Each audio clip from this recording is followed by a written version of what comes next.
So today we are at a field that was planted and then it got a hard rain and it was cold and it is hard as a rock. Our goal is to save it so we don't have to replant it. In the perfect world, you plant your seeds, you get maybe a little bit of rain, you get some heat, and that seed just pops out of the ground, even all the way across the field with every seed emerging. But that's not happening with the last 25% of our crop. So this last portion of our crop went into the ground between May 17th and 19th, and it was an unusually chilly May, and we got a few really hard rains that really pounded the ground on top of the seeds. And I'm scouting these fields 15 days later on June 1st, and there is a thick, hard crust. When you get a thick, hard crust, some of them will come up through the cracks, if there are cracks. Others will try to push really hard and they will break their necks and kind of just start to leaf out underground. And I know this is plastic, so it's not like the best, but I mean, it's hard to do anything with it. Also, an uneven emergence is more detrimental, in my opinion, on corn, because if you have some that's off to a good start, it kind of blocks out the ones that are behind and they just end up becoming more of a weed in the field. But you can see here, there are some that are really trying to poke through the ground, but just not really making it up very well.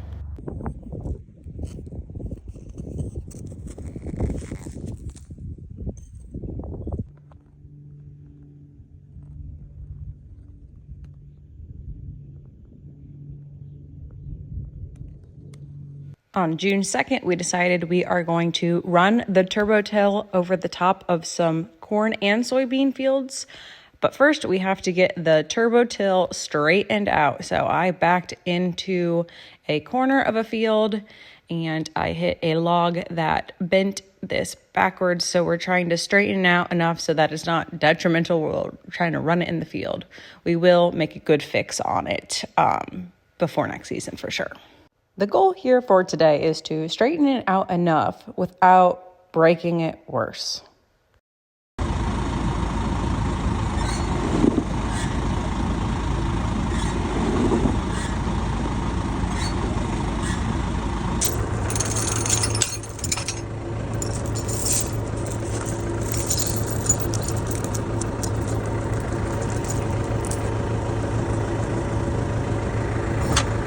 Now, in corn, if you cut it off above the growing point, that corn will grow back. But if you cut off a soybean head, that seed is done. So we want to run the turbo till above the seed so we're not breaking it off, but we want to run it enough to break up that crust. So this is going to be a very delicate balance. That guy's closer to the top. Yeah, he was fairly close. That one wasn't. He's stuck. That's an inch. Okay, so we are gonna put the turbo till on the 8260R rather than the 9330 because this just carries so much weight. I'm not trying to compact this ground any more than it already has been.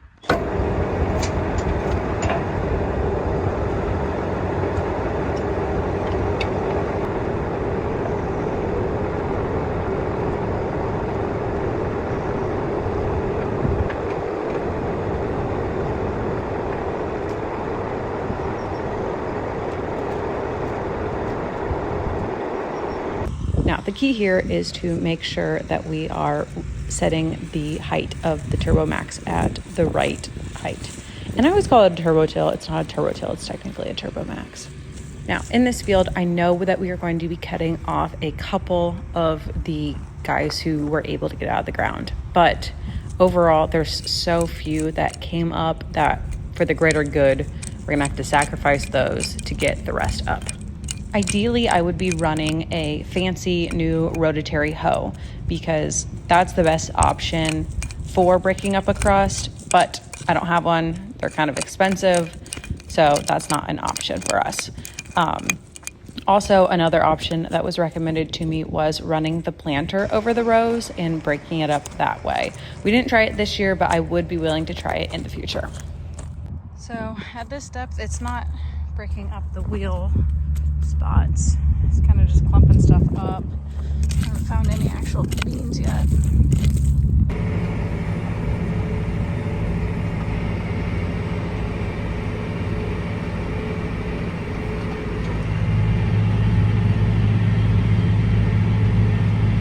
So we've adjusted the settings a couple times from the depth and the angle. I think we're at a good place. I'm not seeing any beans laying on top, which is a good sign. Seems like we're breaking that crust up. Okay, here are two that I found. They are under that line now. Arguably in some spots, we're not even getting the crust. I mean, the crust is like to the beans. But I don't think we're in risk of cutting these ones off here.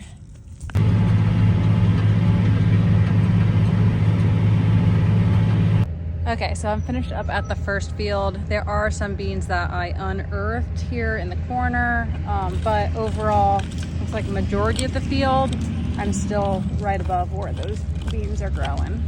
We are at the 130 acre field now. There are some beans up, like this guy right here, but he is an outlier compared to the whole field. My thought is I'd rather save most of them rather than the couple that have come up. I'd rather have these later planted beans rather than going in here and trying to like plant the whole thing. Some come up, some don't come up. You accidentally get too much population, whatever. So we're gonna tear this up. We'll see what comes. Hopefully we're gonna get rain on Thursday and Friday, and then we can reassess and then start replanting once we've seen what's come up. Just got out to check the depth. That looks good. Good. Found one more in there, I think. I thought. Maybe I just saw two. We have not chopped him up. So, off to a good start. I need to make sure this is still going. Okay, I switched out with JD to get some other work done. He finished up the bean field, and now we are hitting just portions of a cornfield. Some areas of this field is coming up fine, so we're just hitting the spots that are really hard and compacted, like this back headland. You can see like there will be one corn, and then it's a long distance before you see another one. But in the corn, we're a lot less worried because once again, it will grow back if you cut it above that growth point. Thank you, corn, for being easy like that. I think this will be our last field that we're gonna hit the turbo till with. This is another cornfield, so I'm not as nervous. I think we're gonna hit the whole thing. There's a couple that are up, but I mean a couple. Okay, so it's not doing anything in the tire track, so I think we're gonna lower it. I don't know. It's freaking something up.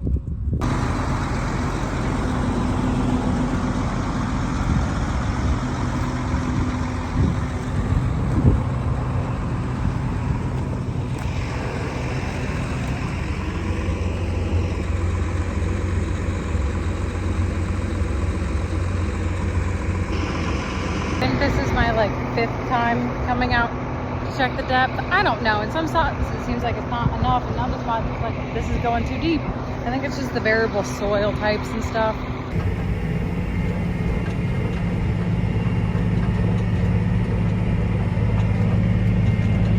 Finishing up the field, and I'm leaving a test strip here.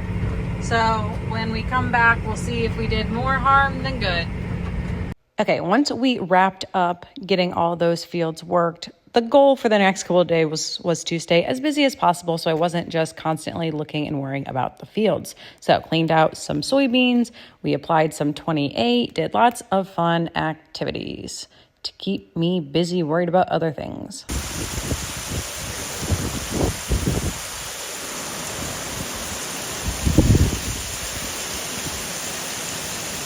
Today is June 11th. We were turbo tilling this field June 2nd, so about a week and a half ago, because there was a thick crust here. We're back today. We kept getting rains. It was too sticky for me to really walk out on any of the fields, but I came out last night and the sand count was not obvious, obviously, because I didn't have anything with me, but normally you can kind of look and know if you're gonna have enough or not. So since I'm really not sure how much we have out here, I'm gonna do a stand count. So we're gonna take 34 feet and 10 inches. I'm gonna flag it off, and then I'm gonna count how many beans I have in there, times that by 1,000. That will give me the population per acre. Now this was planted somewhere between 130,000 and 145,000, I think. I'll double check that, but I'm hoping I have at least like 90,000 here, because then these things can branch out and get bushy. Now you can also measure out half this distance and then count on both sides of the rows, but I don't know, this is just what I feel like doing, because I feel like it's just so variable here that if I take the longer measurement, then I'll get more accurate information. Also, if I do this kind of measurement in the future, I'm just going to make a rope at that exact length I need, so that I don't have to roll the tape measure out every time. 8, 9, 10, 11, 40, 41, 42, 43, 44, 45, 46, 46. Jeez. Okay. Say 46 or 45. Doesn't really matter. Both of them are horrible. Okay. 1, 2, 3, 4, 5, 6, 7, 47, 48, 33, 34. We'll give it 35. What the heck?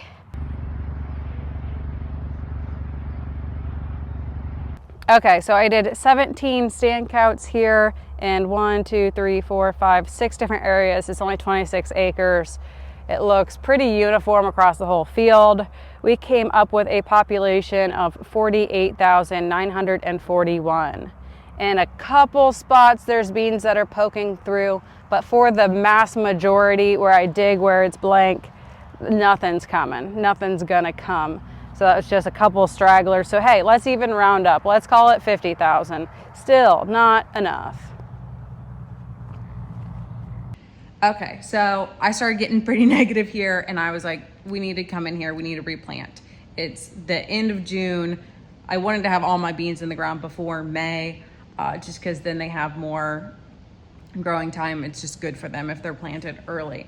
And I was like, we need to like get going on this. But my dad was like, beans are pretty resilient. You need to just like wait and see what you have. Like, well, you just need to wait. And so he convinced me that we should have our seed dealer come up and look at the stand. I really trust her opinion. So she came. She likes to use the hula hoop method, where you throw a hula hoop out and then you count the ones that are inside there, because then that takes into account multiple rows. And like a soybean, it will branch out to fill up a like bald area, if you will. So like I was noticing we'd have a string of beans and then nothing next to it, and then a string of beans. So her thought is these beans, they branch out, they will fill in those gaps, and then when they branch out, they have more pods there, rather than if they're planted really thick, they're all kind of like just, they go more straight up and down with less pods on them. And like if we drive in the field, we plant the field, we're ripping up good beans that were planted a month before beans that are planted later in the season. So she convinced me just to wait. Today is June, is today the 21st or the 22nd? Let me see. It's June 21st. So let's go look at the fields and see if we made the right decision. Not that we'll really know until like harvest, but let's go see if the fields are bare or not. Okay, now obviously this is not the first time I'm seeing these fields, but showing them to you now. But we're showing them to you from the truck because it won't stop raining around here, and I don't want to get my muck boots mucky again. But here is that first farm that we started out at. You can see the rows really did kind of fill in, so hopefully we have a bunch of branched out beans this fall.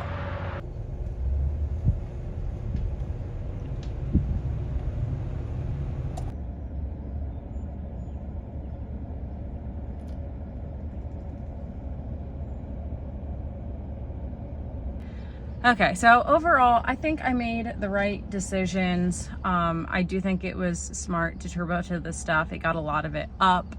And I think had we added more in, we would have had too many beans come, because beans did just keep coming out of the ground, so we would have been ripping up some. Would have been a later stand. I think this was the right decision. And it's another year of not buying a rotary hoe. It'd be really nice to have one for the toolbox. It seems like we are needing them more and more every year, but they're kind of expensive if you get a decent one, and we kind of just keep getting away with using the other tools that we have. I'm in an economic spot where I'm only buying the necessities, that's for sure, with where I'm at on the balance sheet. But overall, I'm happy that we were able to get a majority of this crop in the ground and off to a good start early. This later stuff, it's not gonna be a record winter, but I think it's fine, it's gonna be okay. There's lots of areas in Ohio, north and south of us, where people are gonna be taking prevent plant. That's where you don't plant anything, and the insurance covers a portion. It's definitely not like you wouldn't ever want to prevent plant. We've only ever prevent planted 30 acres, but economics wise, like you never want to be taking prevent plant. So we're luckier than some, and feeling kind of optimistic. Not too optimistic, I don't know. If there could be like any good news about the grain markets and get some rallies going on, that would be making me feel a lot better. But hey, it's farming. There's highs and there's lows. If it was easy, everyone would do it, right?